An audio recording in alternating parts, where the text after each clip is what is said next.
Dude, to be honest with you, and I tell everybody who I work with and who works on our team this, no matter how many times I ask, I'll tell them the same thing is I don't care if you like me. When you leave here, you're going to be a better person because you worked here. Like you are not going to be the same human that you walked in as. And it doesn't matter if it takes you a year to say thank you, 5 years to say thank you, or 2 decades to say thank you. Eventually, you're going to say, dude, I learned a shitload from working with Nash. And that really allowed me to do X, Y, and Z. And if I do that, everything else is going to work out fine.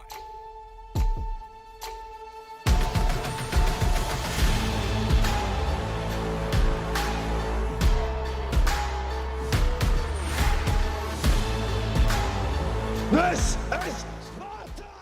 Welcome to another episode of Spartan Leadership. I'm your host, Josh Kosnick, and you're in for a treat today. I got another fellow entrepreneur with me. He is doing great things in the fitness space. With me today, Aaron Nash. If you follow me on social media channels, you've seen some of my fitness journey from playing college football to getting pretty out of shape, and now over the last few years working on getting a lot back better shape. Today's guest, Aaron, friend of mine through the Arte Syndicate, acts as a guide for others out there interested in beginning the journey that I started just a few years ago. He is the owner of Platinum Fitness, PFit for short, Weight Supplements, the Franchising LLC, and co-founder of Kids Lives Matter, which I'm going to get into. I love the concept behind that as well. So, brother, you're on an unimaginable mission to cure obesity. The mission to cure obesity is just so vast. But before we get into that, and before we get into your enterprise and all that different stuff, tell the audience about yourself, where you came from, and where that passion for curing that huge mission of obesity came from. Yeah, so I grew up in West Michigan. I've always been into working out since I was 14.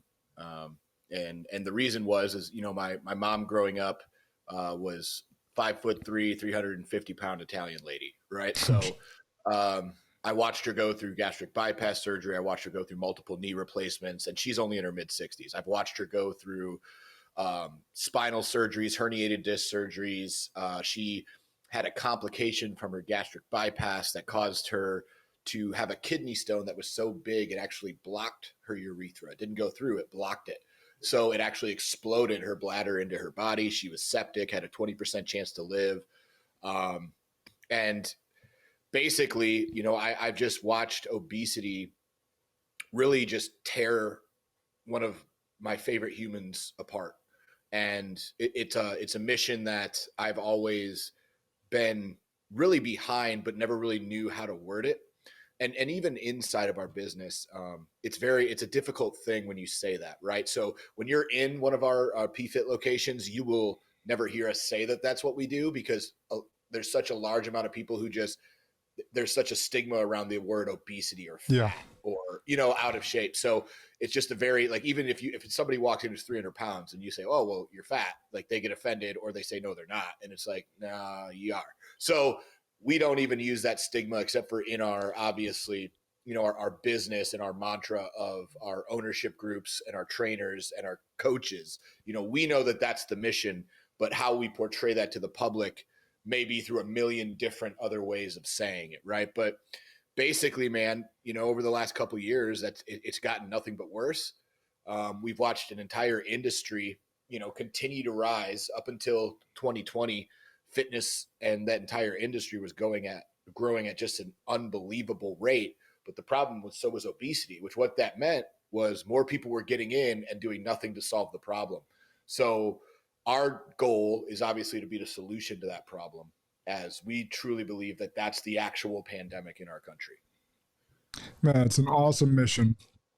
And to be inspired by your mother, and I know I've seen your posts and how much love you have for her and how that's impacted your guys' life, and to see you used to be in fitness competitions, right? Yeah. I was a natural bodybuilding champion back at 21 years old. And then after that, I gained about 50 or 60 pounds, was up to 37% body fat at one point, and then got myself, you know, back in shape. So, you know, I've I've always been a bigger kid. I've been on a cruise, like a 5-day cruise. I can put on 23 pounds, no problem. Like I've just, people always are like, oh, genetics, genetics, genetics. And while they do play a huge role in hormones, et cetera, but at the end of the day, some people just have been dealt worse cards, right? So I have a buddy who's always been in phenomenal shape and looks like a Greek god no matter what he does, right? And then if I sniff the dust from his Cheetos, I'll gain 5 pounds, right? So everybody's got different cards. It just depends on, do you accept that hand and move forward, or do you let that hand be the reason that it holds you back? Yeah, to be fair, if anyone's ever been on a cruise and the amount of great food they feed us, I think it's pretty possible that all of us would gain 23 pounds. But get your point there. So you talked a little bit about growing up, mom being overweight and part of that mission, but I see you as such a disciplined individual, and I know that discipline is built over time. I'm not saying that that's inherent to you, but there had to be some family values that were instilled in you in your childhood home that has made you the man today, because you're so disciplined, so passionate, and obviously have many other traits that go along with that have made you such a successful business owner. Tell us about some of those traits that were instilled in you as a child. Yeah. So, discipline has many forms, right? And there's financial discipline, there's business, there's career, there's relationship, there's faith. And then obviously there's health and fitness. And, what most people don't understand is, like, I watched my father was in our life till I was 16 years old before the stuff that we went through with him. But he was gone every day. I mean, that dude worked from 7, 8 in the morning till 6, 7, 8, 9 o'clock at night, all day, every day. And he owned a flower shop, right? And so at the age of 10, I was the warehouse cleaner, and I'd go in there and clean and organize the warehouse and paint buildings and touch things up. And then as soon as I hit 16, I was delivering flowers. And I had multiple jobs before I had my driver's license. And they really instilled that work ethic into me because I watched it, right? And even when my parents separated, my mom would work 80 hours a week just to not be able to pay rent and just to keep a roof somehow over me and my brother's head, right? And so one of the most amazing traits that I think I was blessed to see in both my mother and my father was just a really, really strong work ethic of putting in the hours and that being okay. And to me, I think that's probably one of the most underappreciated skills in today's, kind of up and coming generation, right? Like when I look at so many people, it's, oh, well, I work so much. And then you look at how much they work and it's, 40 hours, 45 hours, 50 hours. And you're like, dude, you don't know what work is, right? Like, and like the idea of having 2 jobs or having a job that pays your bills while having a job that grows what you want to grow is such a foreign concept to people because there's just the sense of entitlement. That's what I really think the biggest separator has been for us in our business and me personally is just that discipline to the hours. Just, you have to get over that now, right? Like, because you're just going to put more in. And if you don't, you're going to get beat by guys like me. So it's whether you believe in it or not, the truth is I'm going to go do it and I'm going to kick your ass because I go do it.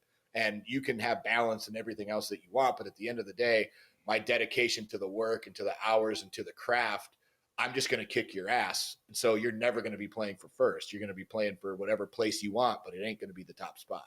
Yeah, that's so good. And it leads me into my next question, because you started PFIT, but you come in with seemingly infinite franchise competitors, right? You and I talked about, my wife and I own an Anytime Fitness. You got Snap Fitness, you got Lifetime, you got 24/7, you got Planet Fitness. No lunks allowed there. But instead of building within one of those models or starting a big box gym, you start PFIT. You create something entirely your own, well, we won't say entirely different, but still different. What did you see or not see in these other models or in the industry as a whole that led you down that path? Yeah, well, boutique fitness, when I found it, wasn't new, right? I think the biggest thing that we did that's made us successful is I'm a huge student of the game, right? Of whatever game I'm playing, right? So when I was looking at franchising, actually one of our original Arate brothers who passed away in 2020, Sam Bakhtiari, owned the Camp, which is about 100 gyms. I think he bought it from Hermosi, but he bought that franchise and that model from Hermosi, I believe, and he had it up to 100 gyms. And I met him at an Arate event, and we were chatting back and forth. And he was like, "Dude, your smallest gym has more members than our most successful gym." He's like, "I'm going to send my corporate guys down there to figure out what you're doing." And by the, they came in, they sat down, we went over our systems, how we were doing things. And you would have thought, dude, that we were speaking a different language. Like, they had zero systems. They had zero idea what they were doing. They had zero culture. They had zero uniformity. They literally had a concept, a challenge concept, and then a brand colors, right? And that was pretty much what you got. And it was the same thing when I started my journey in boutique fitness up in West Michigan with my buddy Matt, who's now the VP at FitBody, right? But like when they started with FitBody, like Bedros literally gave us, we do 30-minute workouts and we're red and blue. And those are our colors. And that was the entire extent of what he gave you, right? So, we built a nutrition side. We built how our workouts would be programmed. We built what the salaries and positions and coaching structure would look like from being personal trainers on our own. So we knew what people hated and what they didn't, you know what I mean? And Yep. how to attract great people.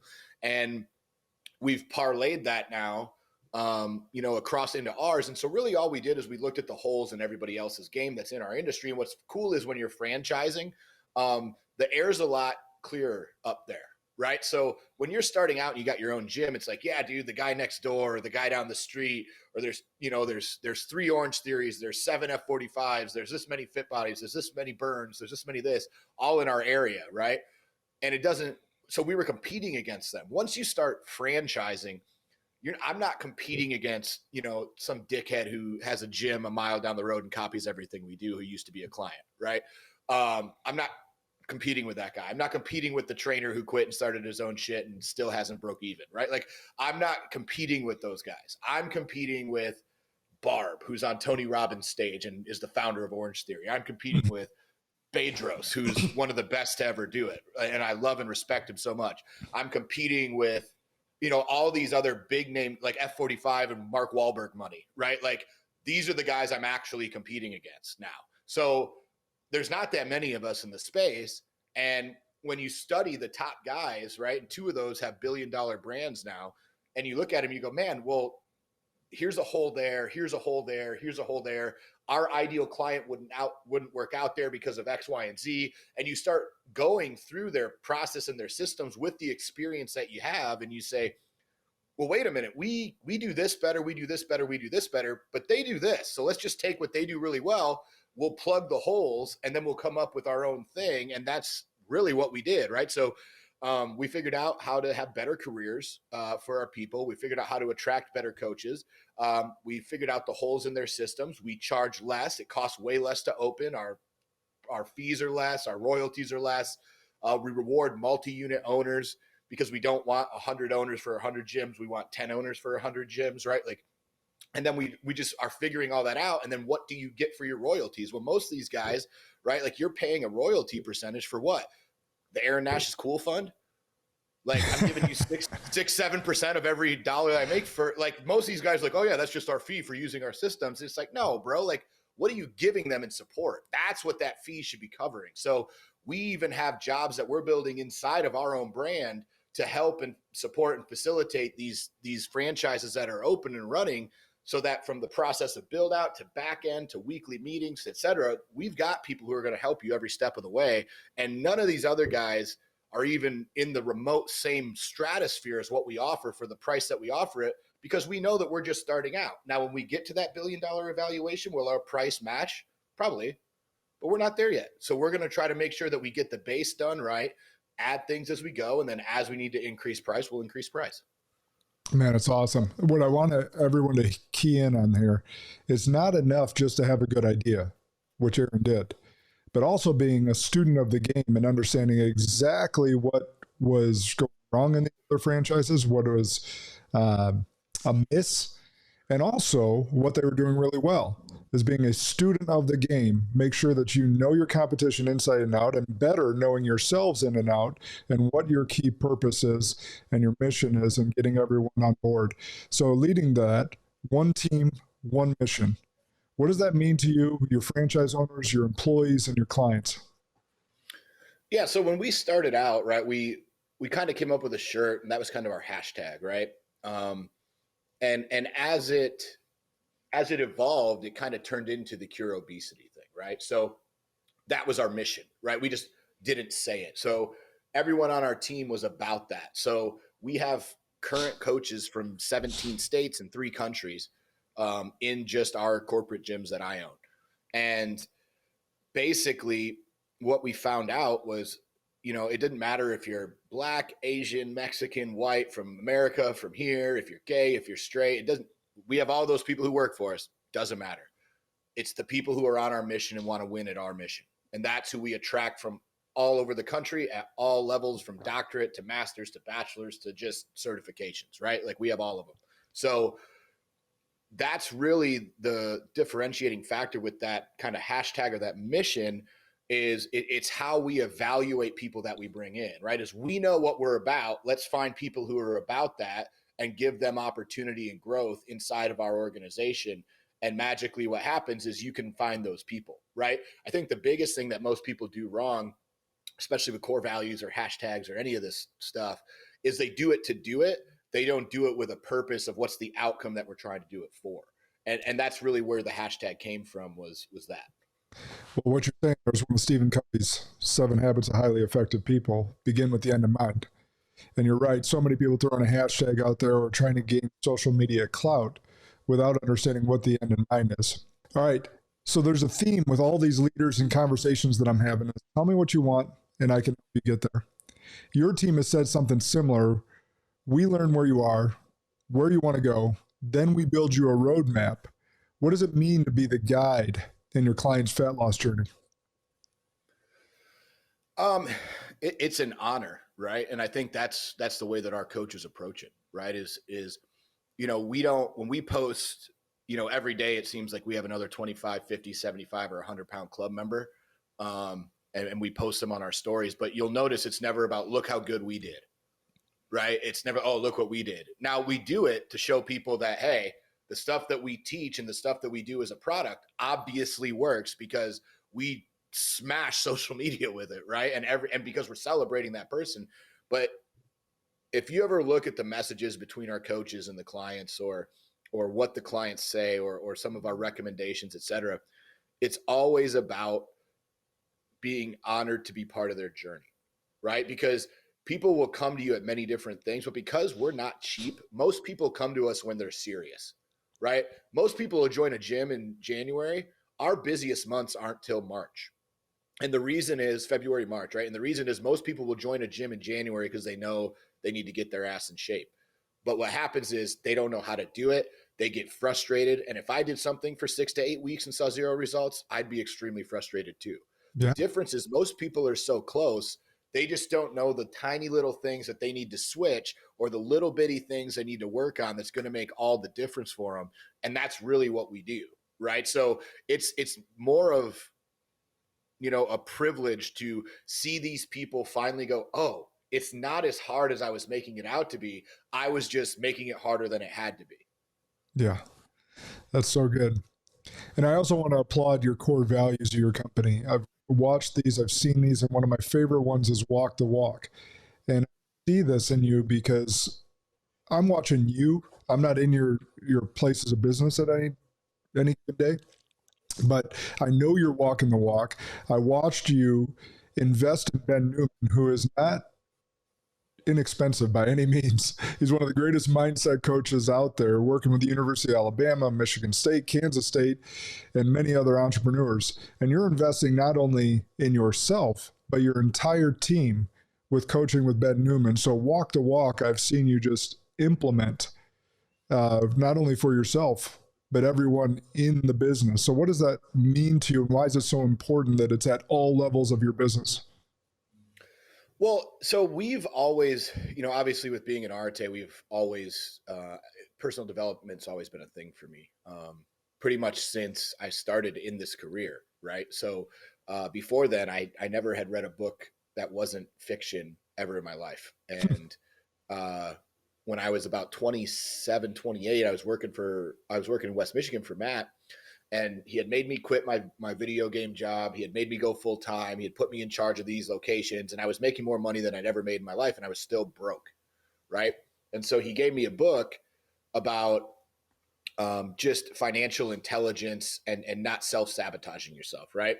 And he came to me and said, "Dude, I'm not giving you a raise. You don't have a money problem. You have a budget problem and a spending problem." So I went through and I read the book he told me to read. It was the first time I had read something that I go, "Oh, I'm actually excited to read this." Like I would read it and I'd be like, "Oh, I'm actually learning something I give a shit about," right? And in school, Yeah. it's like Latin American political systems. I promise you, there's no one on earth who cares less about Latin American political systems than this guy, right? Like geography. I don't care. Tale Like of I two don't cities. give dude, I don't care at all. So I found out the reason I hated school was because none of it was really interesting to me and I didn't see value in any of it. Right. And so when I started realizing that there was this whole world, dude, it didn't even dawn on me that this existed. And then I started getting more and more books and books and books. And started watching Grant Cardone, and that's how I saw Andy and Ed, and then Arate, and then so on and so forth. And we've since brought down, Tim Grover to speak to our team, just to our team, Charlie Rocket, Martin Rooney, Ben's been down. We've brought down some really big people to come speak to our team. And the issue really is, you know, I want them to be exposed to personal development because most of my team is probably mid 20s, right? Late 20s. So they're right where I was when I had no clue what I was doing. And if they can figure it out 2 or 3 years before I did, their life by the time they hit my age is going to be exponentially better. Yeah. And, the hard part for me has been the dichotomy between making them pay for it and gifting them the services, right? So when you pay for a certification or a class, or like even me, like I just paid for a wine certification class, right?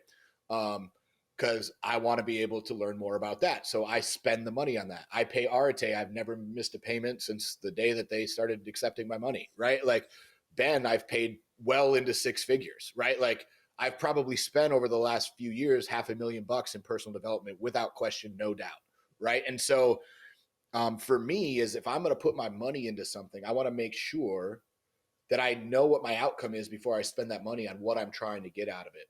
And with our coaches, it's the same thing. Is if they're going to spend their money, well, where do you start? You start with books. You start with what you're bad at. You start following people on social who are great at what you are trying to be great at your level. And then each time you get to that next level, you say, okay, what skills do I need? Who's great at that? And you go learn from them. What skills do I need? Who's great at that?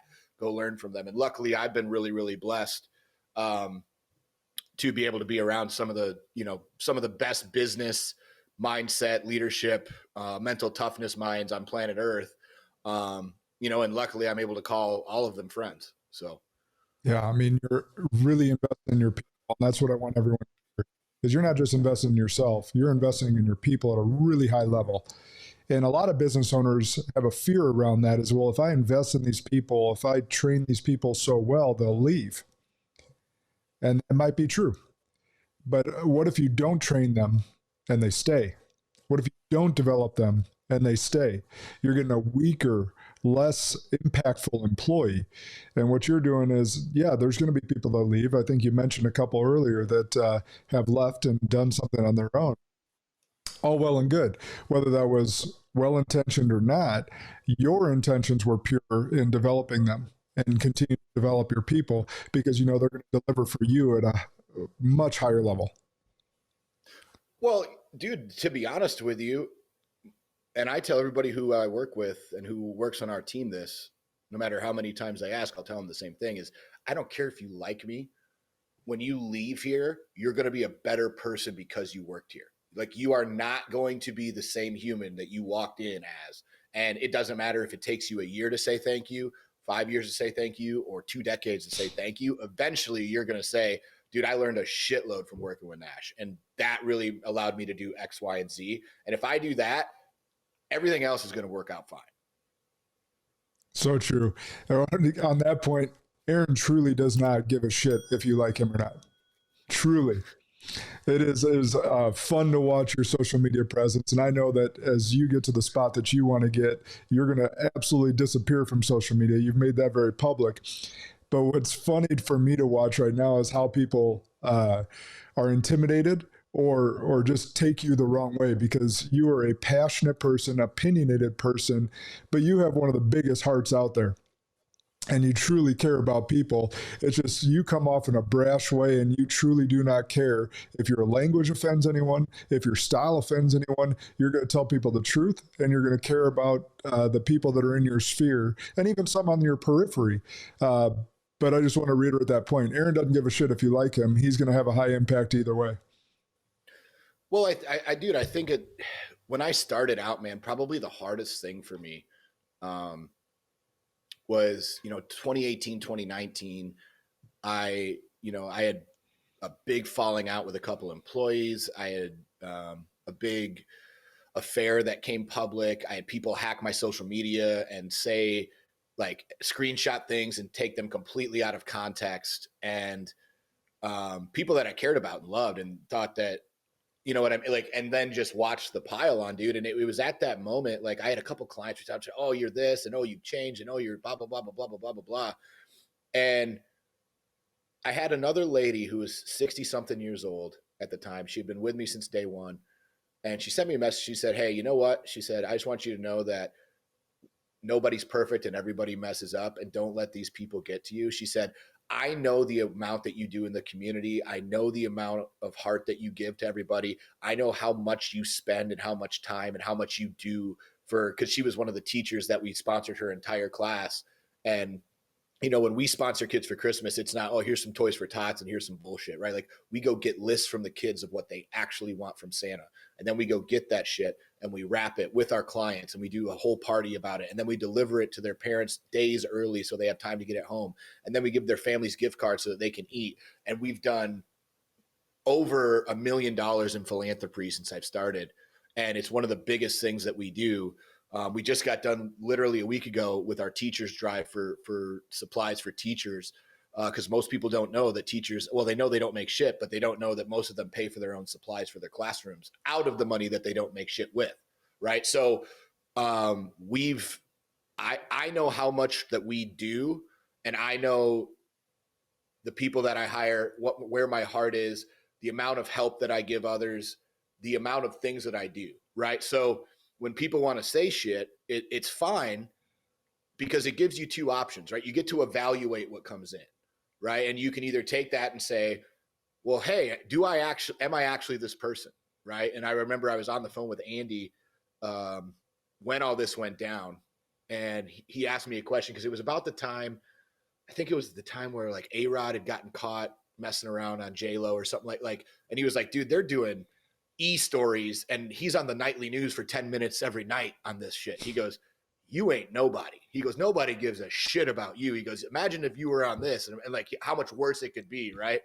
And, I realized, and he asked me something, he goes, is that who you are? Cause he goes, I see what you do and I don't think that's who you are. I said, no, dude, that's not who I am at all. And that's why it hurts. And he was like, well, dude, if you know who you are, you know what you do, and you know the work that you do, and you're 100% fine with it, don't let that shit bother you. Like, because it doesn't matter. You know what you actually do, and people are going to come at you. That's why I don't really care, right? Because I've been canceled before. So like you can't cancel the guy you already canceled, right? Like it doesn't work twice. So once you get through it, you kind of have a bulletproof vest, because what are they going to do? Bring up the same old shit. Okay, bro, go ahead.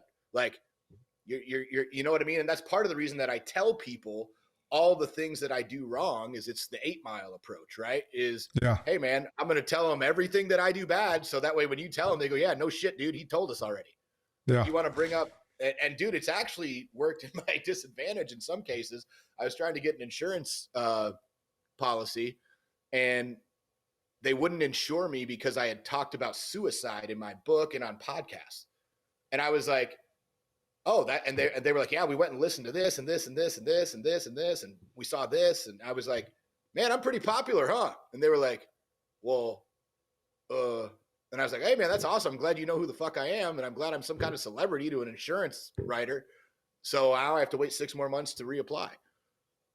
But dude, it's part of life, man. Well, as you know, I was in that industry, so yeah, they'll look up anything and everything to make sure they're making an appropriate decision for the company, right? So, Yeah.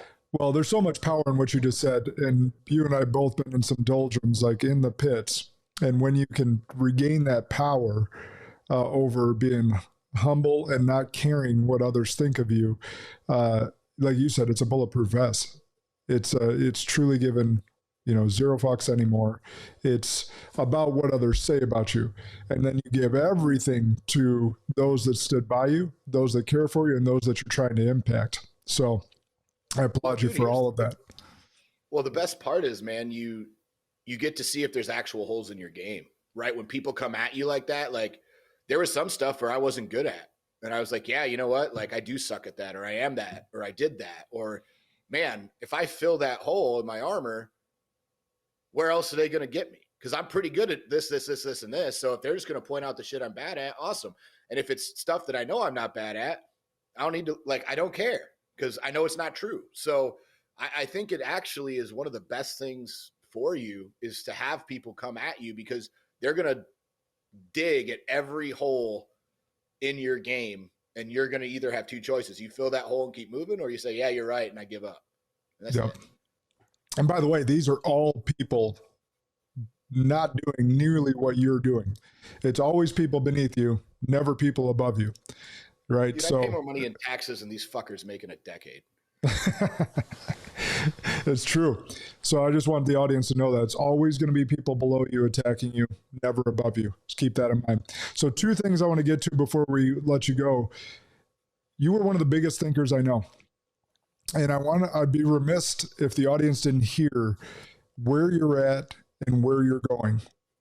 So whether you want to touch on PFIT, whether you want to talk about weight supplements, whether you want to talk about the future vineyard with you and your wife, like however you go about, you have this capacity and greatness to talk about visions that people don't even dream about. So tell us a little bit more about maybe even the process that you go through to be able to come up with all the grand schemes that you got going.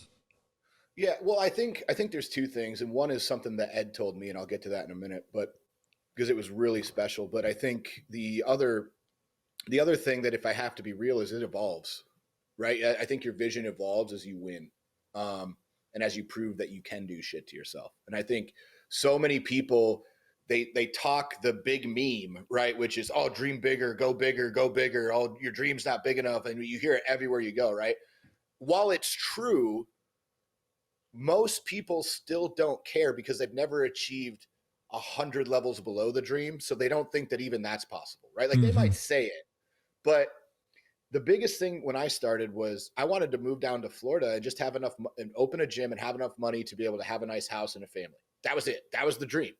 Because I wanted to live in South Florida where everybody retired and have a house and a family and be able to hang out. And then we got there, right? And we got there fast. And the next part was we were turning people away. So we had 940 clients at our first location in less than 3,600 square feet. And we were, charging $150 a month. So for those of you who wanted to do math, bring that money per square footage up against literally any gym owner on planet Earth, and I fucking bury him, just FYI. But what happened was we had people we were turning away. And I wasn't okay with it because I knew that we could help them. So then it was, okay, well, let's open another one. So we opened our second gym and we got that one up and running, and that one up to like 700 and something members. And then we opened our third one and opened day one with 462 people. And then we opened our fourth one during the pandemic. And as we started going and going, the dream got bigger and bigger and bigger. And it was like, well, if we could do 2, could we do 200 or 2,000? So when we built systems, it was based on that premise. And then when we talked with Sam, like I mentioned earlier, the vision was my one friend told me in the meeting, he was like, bro, if you don't franchise, you're an idiot. He's like, because these guys don't know shit. And I love them to death, rest in peace, but like they didn't have any systems, right? Like, so we were like, okay, like we can do this. And then it was, well, when people talk about millionaires or whatever having 7 streams of income, look at the thing that I think I'm probably one of the best at is vertical integration, right? So what areas do your clients already believe you in that you could just add a revenue stream that's going to help you? So supplements, obviously for us, was an easy decision because we already have people who come into our gym who trust us with their health and fitness. And the problem was we were outsourcing them to the local places, and these local places would just destroy them. Like, I mean, just ruin their bank accounts with all the shit that they'd give them that they didn't need.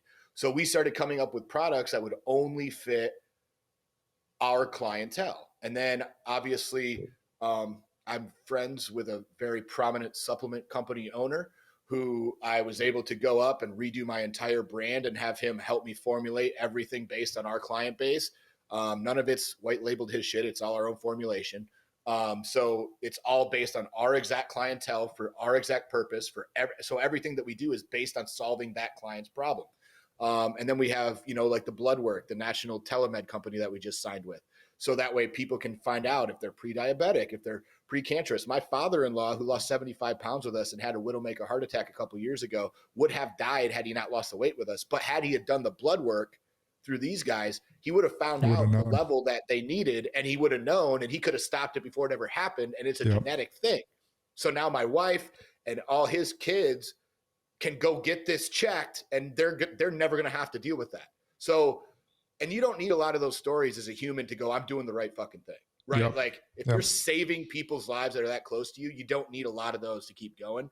And so then it was, okay, well, let's franchise. And then we became the fastest, we sold more franchises than all of the top names in our industry combined their first year, right? So now it's, okay, well, how do we repeat that? And how do we get bigger? How do we get to 1,000 locations? How do we help all these owners? How do we get into all these communities to actually lower the obesity percentage in our country? And then obviously, what avenues can we go into that would help facilitate this, not only for the benefit of our investors, but the benefit of our clients and our team and everyone else involved? Like, there's a win-win-win in there, right? And I think that's the biggest thing, is it's not about me winning. It's about, how does everybody win? Well, if the client can get this, the franchisee can get this, the coach can get this, and I can get this, who loses? Nobody, right? So, and I think that's the way that you need to start looking at the way you integrate, but your dream just keeps going and going and going. And when you're in Napa, for those of you who have never been, I recommend you go one time in your life and go learn about the ownership of the winery, right? So the guy who owns Best Buy owns one. The guy who invented the Heart Stint owns one. Real estate tycoons. I mean, you name it. Joe Montana. Yeah, like there's a guy who invented fiber optics who owns was that. It's one of the coolest places on earth. Like the amount of, when you hear what these people have done, like you realize that's why they own that. And one of the sayings out in Napa is, if you want to know how to take a billionaire and turn him into a millionaire, have him buy a winery, right? Because it's such a long play, and you have to invest so much money to see that return in decades down the road, right? But there's a reason they're all out there too, right? Like, you don't just, like, they're not all stupid, right? These are all some of the smartest, best, most influential humans on earth, and they're all out there for a reason. So I have to be able to create, and I figure, hey, if the guy who cures obesity, would that get his name on that fucking list of people, right? Best Buy, Heart Stint, fiber optics, cured obesity. Yep, that'd fucking do it. So now that's the mission, because I want to be able to have, this place for my family and my kids where I have enough money to where even if it doesn't work out, I'm still good, right? But that requires me to impact so many millions of people that it doesn't matter, that it'll take care of itself. So when you start, it's just going to be about that next step. Oh man, what would it look like if we had 2? What would the dream be? What would I get? What would my family be able to do? And you keep building that dream. But back to what I said about Ed is, I remember when we first started franchising in March of last year, and we had sold like some stupid amount of units in the first like 30 days. Like it was ignorant, the amount of calls and deals and shit we were going through. And I had told myself, well, are we going to do 3 to 5 the first year? Like what are we going to do? And then we had like 27 in negotiation in like 2 weeks. Right. And I was like, oh shit. So I called Ed and I was like, hey man, I need 5 minutes. And he was like, okay, I'll call you at this time. All right. So he calls me. I told him what was going on, and he asked me, some proprietary questions about ownership groups, unit sales, things that I don't need to bore you guys with. But when I told him that we were really dealing with just multi-unit owners, he said, how? He's like, you just started. He goes, if you're already dealing with multi-unit owners, he goes, you've broken the code already. And he goes, Aaron, whether you decide to grow fast or slow, you're going to run into the same amount of problems. It just depends what size problems you're comfortable with dealing with. So if you want to go slow, you're still going to have problems. If you want to go fast, you're going to have fast problems. But you're still going to have massive problems the whole time, regardless. So it just depends on what size problems you're comfortable with having. And at that, and he was right. Literally last week, we're trying to get, California and Virginia are two of the hardest states to get approval in, and we have people who are really waiting for us to get approved in those states. And the Virginia auditor called my franchise lawyer and my attorney, and they were like, hey, we want to approve you, but you can either do it this way or you can do it this way. And the one was a $300,000 problem, right? Because of the amount of units, our success was so big, and the amount of units open compared to sold was such a discrepancy that they weren't satisfied with our balance sheet. So we had to influx $300,000 in cash to prove that we were successful enough to be able to develop in their state. And luckily it was a problem that I could solve. But, when I look back at it, I was like, dude, I was sleeping in a car making $10,000 a year bartending and playing World of Warcraft at night, to last week, I was able to solve a $300,000 problem. And that happened in a decade. Like, that's pretty fucking cool. And I was like, that was one of the first points where I was actually grateful to have a big dream problem that I could actually solve. Right. And I was like, you know what? Like, it feels like every day you're not really going anywhere, and you're treading water and you're treading water and you're treading water and you're treading water. But when you look back at, well, man, if I would have had this question asked to me 10 years ago, what would I have done? I wouldn't have even known how to answer it. I wouldn't even have answered the call. You know what I mean? Because I would have thought it was a debt collector, so I wouldn't have picked up my phone. Yep. And yeah, so that's my advice. That's awesome. You said so many good things in there. Two things I want to pick out. One, I would have never taken you for a World of Warcraft guy. So that's a learning something for me about you. The second thing, which is actually serious, you said another thing about from 7 Habits to Highly Effective People, think win-win. You actually said win-win-win. And I think a lot of people think about winning for themselves, but it's not a true win if the other side doesn't win.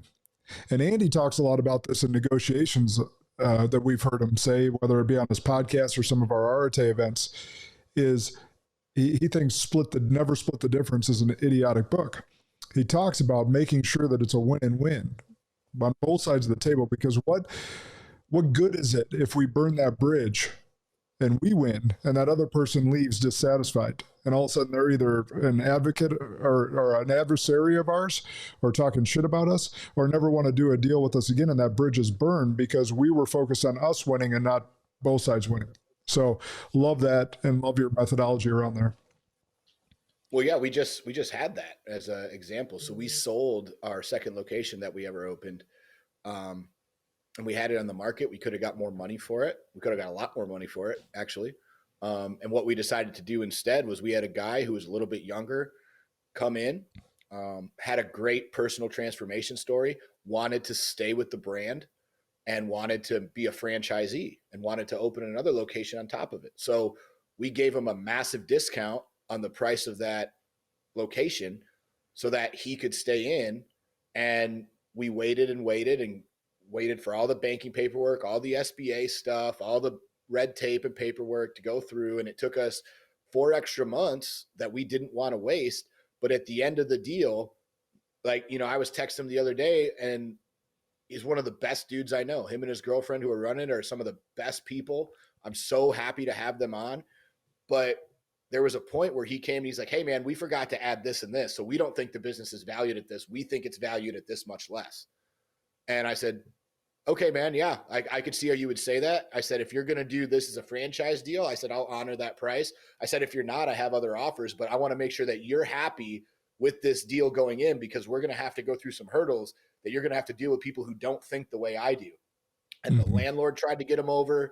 I mean, everybody tried to mess with this kid on the way up, but the deal that we had was so good, and it was such a good deal for the both of us, that it helped me prove my concept. It helped me show what my investors could do if they exit, and they could actually just match my worst location, right?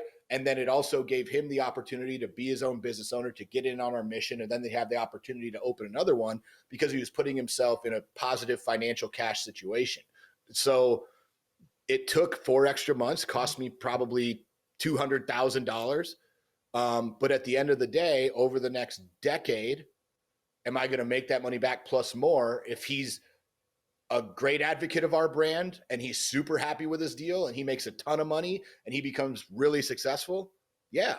Right. That's a win-win. Sure. So we waited 4 extra months to make sure that, and I could have signed with another guy, really got top dollar, never helped him again, and said, F off, thanks for the purchase.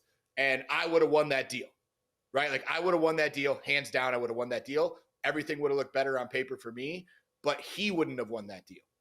Yep. And I knew in my heart, the deal that he was going to offer me wasn't as lucrative long-term as the relationship would have been to keep this in-house. And so that was the decision we made. It's a great decision.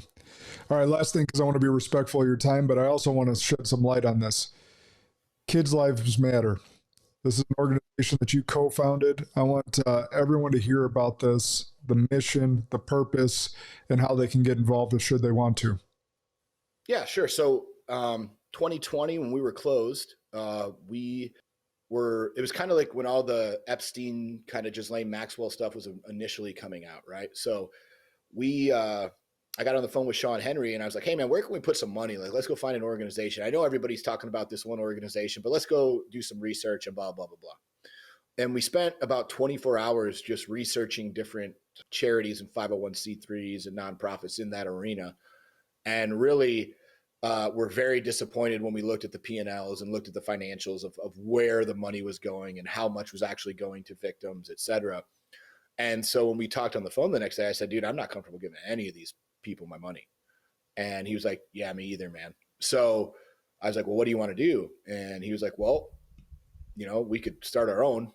And obviously it was a lot bigger undertaking than we originally thought it was going to be, but we did. And so now what we do is we focus mainly on the aftercare portion. So what a lot of people find, sexy to donate to is the extraction teams and the guys who go in and they rescue these kids and like, that's the cool part, right?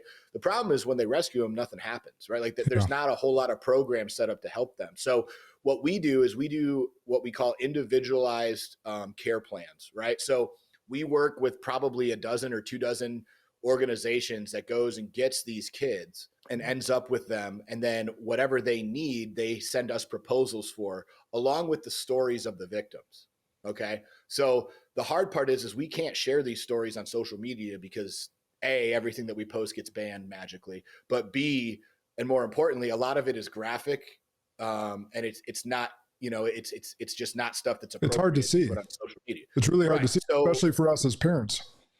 100%. So what we did is we have an email list on, if you go to projectklm.com, you can sign up for our email list, and every single victim that we help, we attach the story and how we helped them and where your dollar went. And the cool thing is we have not ever given a dollar to our employees.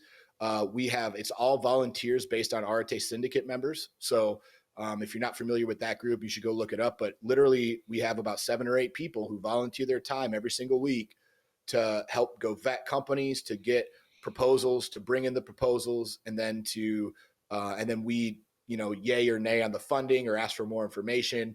And what we do is we don't just write these people checks. We try to make sure that the cash solves the problem, right? So we're not handing people because a lot of these victims have drug problems or just problems, right, from the trauma of going through this. Yeah. And so we tried it. So like if they need help with rent, we're going to go pay that rent.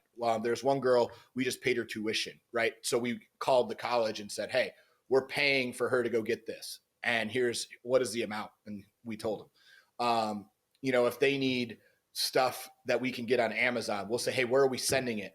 and we'll send it all there. So they're not getting the cash and then being able to do whatever they want with it. So, we protect your dollar at all costs because we want to be very good stewards with the people who donate to us. And we've been able to do that. And so, that's really the organization is we focus on individualized plans for aftercare. So anything from attorney fees to rent, to tuition, to transportation, to therapies, to literally anything, right? Like if it's submitted to us, we will go through and do it. And then we will email out to our email list what we're actually doing for them. It's almost like recidivization, right? Like when someone's getting back into normalized society, because what Aaron is talking about is child sex trafficking, which is a massive problem in our country. We have politicians, we have media, we have a huge problem on our border, and it's all being covered up.